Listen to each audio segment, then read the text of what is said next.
राधे कृष्णा। स्वागत है मेरे चैनल पर। तो मेरा नाम है सुषमा और आप देख रहे हैं रामधारी सिंह दिनकर को। तो यह पुस्तक है हिंदी साहित्य का दूसरा इतिहास बच्चन सिंह का, और मैं पढ़ रही हूँ छायावादोत्तर कवियों को, तो जो कि राष्ट्रीय काव्यधारा के राष्ट्रीय चेतना के अंतर्गत आते हैं। तो अगले कवि हैं, इसके पहले हमने पढ़ा हरिवंश राय बच्चन, सिया रामचरण गुप्त, सुभद्रा कुमारी चौहान, भगवती चरण वर्मा, बालकृष्ण शर्मा नवीन, माखनलाल चतुर्वेदी। अब अगले कवि हैं रामधारी सिंह दिनकर। तो अगर आप मेरे चैनल पर नए हैं तो प्लीज़ सब्सक्राइब कर लें, लाइक करें, शेयर करें और वीडियो को पूरा देखा करें। तो रामधारी सिंह दिनकर का जन्म जो हुआ 1908 में हुआ है। दिनकर क्या है विशेषता, आरंभिक दिनकर में माखनलाल चतुर्वेदी, नवीन तथा भगवती चरण वर्मा का समन्वित परिष्कृत और संयमित रूप परिलक्षित होता है। ये तीनों कवि उन्हें प्रिय हैं, विशेष रूप से माखनलाल चतुर्वेदी। भगवती बाबू की भाषा और तकनीक की वे प्रशंसा करते हैं। उनका कहना है कि जनता के बीच हिंदी कविता को प्रतिष्ठित करने का श्रेय इन्हीं कवियों को है। छायावादी कविता जनता के बीच प्रतिष्ठित नहीं हो सकी। पूछा जा सकता है कि प्रथमतः कविता के बीच प्रतिष्ठित होती है। वे तीनों कवि अपनी मस्ती दीवानगी के बावजूद कविता के बीच प्रतिष्ठित नहीं हो सके, किंतु इससे उनका ऐतिहासिक महत्व कम नहीं होता। दिनकर के आरंभिक काव्य संग्रह रेणुका, हुंकार, सामधेनी, रसवंती और द्वंद्वगीत पर उपयुक्त कवियों की छाया दिख पड़ती है। रेणुका 1935 में कवि की द्विधागत चित्तवृत्ति तत्कालीन राष्ट्रीय परिवेश के द्वंद्व की परिचायक है। एक ओर क्रांति तथा विप्लव का आह्वान, तो दूसरी ओर बौद्ध दया, ममता और अहिंसा यानी गांधीवाद। हुंकार में कवि जन जागरण का वैतालिक बन जाता है। हाहाकार में वह लिखता है, हटो व्योम के मेघ पंथ से, स्वर्ग लूटने हम आते हैं। दूध दूध वो वत्स तुम्हारा, दूध खोजने हम जाते हैं। इसमें चतुर्वेदी, नवीन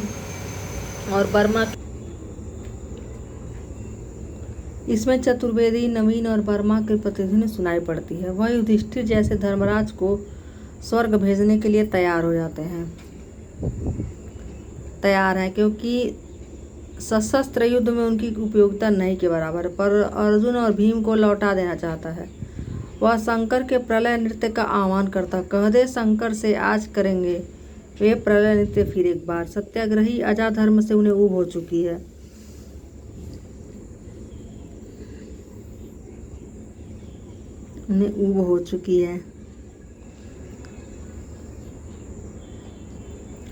ऊब गया हूँ देख चतुर्दिक अपने अजाधर्म का ग्लानि विहीन प्रवर्तन। पर कलिंग विजय में जो सामधेनी में संग्रहित है, कलिंग विजय सामधेनी में काव्य संग्रह में संग्रहित है, यह अजाधर्म तिरस्करणीय नहीं रह जाता। सामधेनी ऋग्वेद की उस ऋचा का नाम है जो यज्ञाग्नि प्रज्वलित करते समय पढ़ी जाती है। दिनकर की सामधेनी में स्वाधीनता के यज्ञ में बलि होने वाली जवानियों का आह्वान है।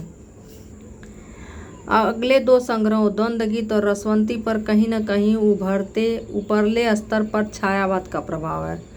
द्वंद्वगीत में जीवन जगत के रहस्यों को उभारा गया है और रसवंती में श्रृंगारिक छंद है। वस्तुतः कुरुक्षेत्र काव्य में वह छायावाद से मुक्त होता है।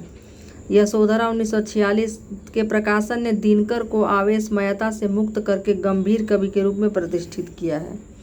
इसके पहले दुनिया दो भयानक महायुद्ध झेल चुकी थी। तीसरे आणविक विश्व युद्ध के घने मेघ आकाश में मंडरा रहे थे। इस युद्ध से विश्व को सभ्यता संस्कृति के मिट जाने की अकल्पनीय त्रासदी से बुद्धिजीवी वर्ग युद्ध और शांति के बारे में गंभीरतापूर्वक सोचने लगा था, और वह आज भी सोच रहा है। यह समस्या सामधेनी की कलिंग विजय नामक कविता में उठ चुकी थी। कुरुक्षेत्र मूलतः महाभारत के भीष्म युधिष्ठिर संवाद पर आधारित है। युद्ध में संबंध तर्क भी वहीं से उठा लिए गए हैं, पर समस्या के हल के लिए समाजवादी दर्शन को सम्मिलित कर लिया गया, जो प्रगतिवादी काव्य आंदोलन का परिणाम ज्ञात होता है। लेकिन हल में भी गांधीवाद का व्यक्तिवाद घुसा हुआ है। कहना न होगा कि दिनकर इनका सामंजस्य नहीं कर पाए हैं। इसमें कहा गया है कि न्यायोचित अधिकार मांगने से नहीं मिलता, उसे लड़ कर लेना पड़ता है।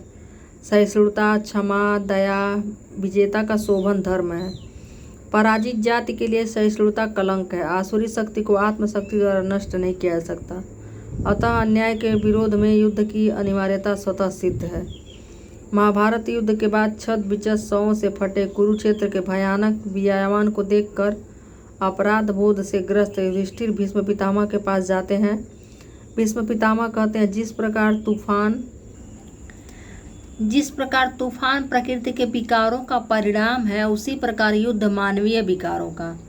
युद्ध रोका नहीं जा सकता, वह तभी रुक सकता है जब मानव मन स्वार्थों से निसंग हो जाए, सुख में सबका समभाग हो। वास्तव में युद्ध की समस्या का अति सरलीकरण है। क्या प्रकृति कभी निर्विकार हो सकती है? क्या मनुष्य स्वार्थ मुक्त हो सकता है? सभी सत्ताधारियों अन्याय के विरुद्ध युद्ध छेड़ा जाएगा तो दूसरी सत्ता स्थापित होगी। कौन जानता है कि यह नई सत्ता पुरानी से कम क्रूर होगी। पांडवों का राज्य कौरव राज्य से किन अर्थों में अच्छा था। जन्मेजय का नाग यज्ञ किसके वंशजों ने किया था? वह कौन सी जादू की छड़ी है जिसे छूकर मनुष्य स्वलिप्तता से मुक्त हो जाएगा? क्या समाजवादी व्यवस्था में सब लोग सुखी हैं? आज के संदर्भ में युद्ध और शांति की समस्या बहुत गंभीर हो गई। यदि आज विश्व युद्ध का बिगुल बज जाए तो उसका परिणाम होगा सारे संसार का विनाश और विकलांग पीढ़ी का जन्म। अतः किसी भी मूल्य पर युद्ध की विभीषिका से विश्व को बचाना होगा। स्थानीय युद्ध और वर्ग संघर्ष होते रहेंगे, किंतु जिस युद्ध की सैद्धांतिक वकालत दिनकर ने की है वह प्रासंगिक नहीं है। हिंदी काव्य परंपरा में कुरुक्षेत्र कामायनी की परंपरा में नहीं पड़ता है, यद्यपि इसका कथानक भी बहुत ही झीना है। अपनी भाषिक बुनावट में यह मैथिली श्रेणीगुप्त परंपरा का काव्य है। वही वर्णनात्मक शैली, वही अभिधा प्रयोग, नाटकीयता, वक्तृत्व, अवोज उनका अपना वैशिष्ट्य है। काव्य की नीरसता की पूर्ति उपर्युक्त विशेषताओं द्वारा होती है। गद्य की लय में लिखी गई नीरस पंक्तियां काव्य संग्रह में बाधक है।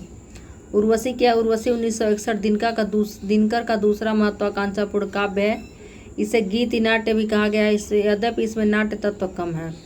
उर्वशी कथा तत्व भी अत्यंत झीना है, पात्रों की संख्या भी बहुत कम है। नाट्य प्रबंध के आरंभ में पुरूरवा की राजधानी प्रतिष्ठानपुर के नंदन कानन में अप्सराओं का अवतरण होता है। यहीं पर उर्वशी पुरूरवा के बीच का प्रेम अंकुर उगता है। द्वितीय अंक में पुरूरवा की राजमहिषी और सीनरी को इस प्रेम प्रपंच का समाचार मिलता है। तृतीय अंक को रति चित्रों का एल्बम कहा जा सकता है।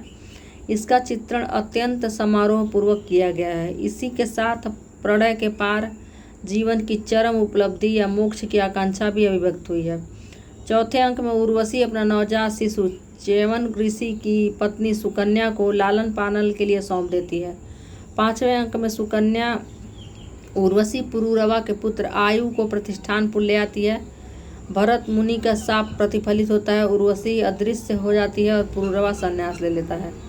दिनकर की उर्वशी अपनी समस्या कामाध्यात्म की समस्या के कारण कालिदास और रवि बाबू की उर्वशी से भिन्न हो जाती है। पुरूरवा काम पीड़ा से व्याकुल होकर उर्वशी के प्रेम में मग्न होता है। इस निर्बाध विलास में यह इंद्रिय प्रेम तथा अतीन्द्रिय प्रेम के साथ साथ परम तत्व के बारे में भी सोचता है। काम समाधि अथवा रति सुख के स्मृति चित्रों के समानांतर परम तत्व चिंतन नहीं चल सकता। इस स्थिति को मुक्तिबोध कृत्रिम मनोविज्ञान कहते हैं। कामाध्यात्म के सूत्र उन्हें बौद्ध सिद्धों के महासुखवाद से मिला है। महासुखवाद में नारी को अनुष्ठान के रूप में ग्रहण किया जाता था, किंतु उर्वशी में नारी देह के प्रति पूरी आसक्ति है। देह डूबने चली अतल मन के अकुल सागर में। वह विद्युन्मय स्पर्श तिमिर है पाकर जिसे त्वचा की नींद टूट जाती, रोमों में दीपक जल उठते हैं, रेंगने लगते सहस्त्रों सांप सोने के रुधिर में। रूप की आराधना का मार्ग आलिंगन नहीं तो क्या है? तो यह लाइन बहुत बार पूछी गई है। रूप की आराधना का मार्ग आलिंगन नहीं तो और क्या है?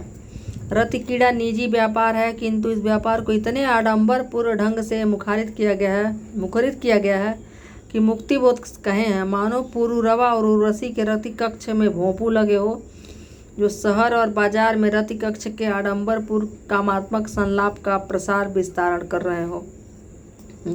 जिस तरह रति सुख दैहिक विलास है, उसी तरह परम तत्व की खोज मानसिक विलास। दैहिक विलास छायावादी अतीन्द्रिय प्रेम की प्रतिक्रिया होकर रीति काव्य बन जाता है, तो अध्यात्म छायावादी रहस्यवाद के आगे से बढ़कर वाववी है। दोनों ही क्रियाएं सामंती मनोवृत्ति की देन है। इसी प्रवृत्ति का परिणाम है कि च्यवन सुकन्या के गृहस्थ प्रेम का कमजोर चित्रण। कहाँ पुरूरवा उर्वशी का उन्मत्त प्रेम और कहाँ च्यवन सुकन्या का स्थिर और प्रशांत प्रेम। औसेनेरी को सुकन्या को सुकन्या मध्यकालीन तर्क से समझा देती है और त्रिया तो अबल मात्र आंसू केवल करुणा। यह पंक्ति मैथिली शरण की अबला जीवन है तुम्हारी यही कहानी की याद दिला देता है।